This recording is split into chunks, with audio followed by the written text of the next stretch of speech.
અંકલેશ્વર નગરપાલિકામાં ચૂંટાયેલા પદાધિકારીઓ કરતાં શહેર સંગઠનના હોદ્દેદારો વધુ શક્તિશાળી?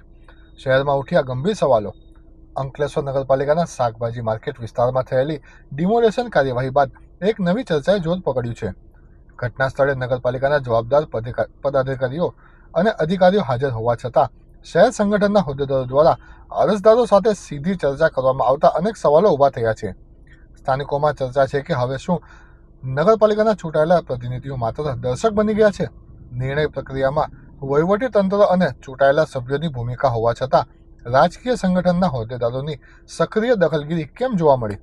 ઘટનાના દ્રશ્યો સામે આવ્યા બાદ લોકોમાં એવી ચર્ચા ચાલી રહી છે કે શું નગરપાલિકાની સત્તા અને જવાબદારી હવે પડદા પાછળથી સંચાલિત થઈ રહી છે?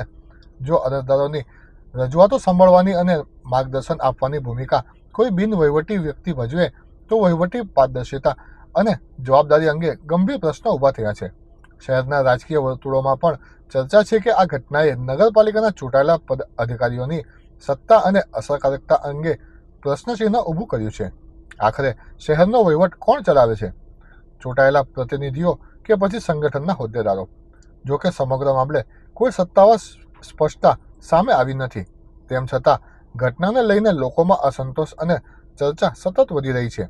હવે જવાબદાર પક્ષો આ મુદ્દે શું સ્પષ્ટતા કરે છે તેના પર સૌની નજર ટકી રહેલી છે.